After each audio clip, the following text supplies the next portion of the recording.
Alrighty, good day and welcome. My name is Mr. JB and today we are going through another Photopea tutorial. Today we are going through creating action lines. So if you're thinking about doing mangas or comic books or anything like that, this is a pretty cool effect, pretty fast in terms of how we do it. To start, we've got our blank canvas or blank size. We're going to select our pen tool. We're going to change our first drop down menu to shape and our second drop down menu to new layer. From there, we're just going to create a triangle by making some clicks. We've got a triangle. Now our goal is to make it stand up straight. So just kind of rotate a little bit until it does.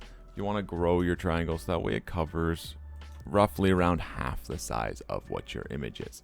And if it dangles at the bottom, that's also totally okay. From here, we are going to create 10 duplicate layers. So Control J 10 times. And then we are going to take number 10. We're going to drag it out about a third of the way across. From here, press and hold Shift. And then select your first shape, and that is selecting everything in the lineup. And then you're going to do the equal gaps button, which is up here on the top right, and that will evenly space all of your stuff. Now we're going to select every other one of these spikes, so 9, 7, 5, 3, and my one copy. And I'm going to press and hold Shift, and I'm just going to decrease their height. From here, I'm just going to pick a couple randomly. I'm just going to make them closer or farther away, however you want to look at it, just so that way it looks a little bit more sporadic and it doesn't look as uniform. So with that, I'm just going to select those two and move those. I'm going to select all of them, so Control Shift, and then I'm going to right click and I am going to merge these layers. So that way it is now one giant layer. From here, press and hold Shift and squish them. They should be some pretty tall spikies. Excellent. And then you're going to press Control J just a couple of times, and we're going to move them all over, so that way we can make this span the entire width of our screen. I want to make sure that we're selecting one at a time. And if you have something that's longer, so you're doing something more horizontally long, then you are going to want to end up doing more layers than what I just did. I'm just doing what I think is going to work for my space. And if I need more, I just make more. Cool, so I just need to make one more duplicate layer. I'm going to take that new copy. And I'm going to drag that across.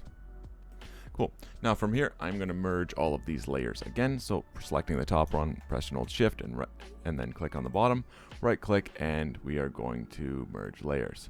From here, we need to rasterize this. Our effect won't work otherwise. And then we are going to go to image, and we are going to image size. This is going to increase our size, which is going to help us with preventing some pixelations and things like that. So I just add 2000 to it. Select OK, and now our image is going to get significantly larger. From here, we want to end up going to our filter. We want to go to distort, and we want to go to polar coordinates. It's going to end up altering our image and turning it into a circle. Lovely, that's exactly what it's supposed to do. Now from here, we are going to right click and we are going to convert this back into a smart object. It's going to help us for later. And we are going to go back to our image. We're going to drop down our image size. So when this loads, there we go, 1000. Bam, and it is going to drop down. Now I'm going to zoom back in. I'm going to select my shape. And I'm just going to grow it a little bit so that way it is larger and it's going to give us the effect that we want from the outside. Lovely. So if you're happy with this and you're happy with what it looks like, awesome. You can just leave it at that. But if you're doing multiple colors and you're doing something that's a pretty colorful comic rather than just a black and white manga, then you might want to start altering some of the colors and creating a duplicate. So we press Control J, and then we are just going to go beside it, and we are going to create a small little rotation. Depending on how much you want to create this effect, it's totally up to you.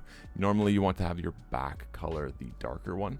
So I'm just going to go to my front shape layer, and I'm going to go to Effects, and I am just going to go to Color Overlay, and then I'm going to adjust my color just to be a slightly lighter form of gray. So right now that is my rear layer, which isn't the one that I wanted, but we'll just lighten it up and then we'll just switch them. Select OK. Bam. And now we've kind of added like a shadow effect on it, which looks usually pretty neat, especially when you start dealing with a whole bunch of multiple colors and things like that. If you want to change your background color, you totally can. This is just, the basis of what this idea is. Now with that, that's all that this is. That's all that we're covering. There isn't more to this. As always, thank you so much for watching. I hope you enjoyed and I hope you learned something. Have a wonderful day. Take care and be safe.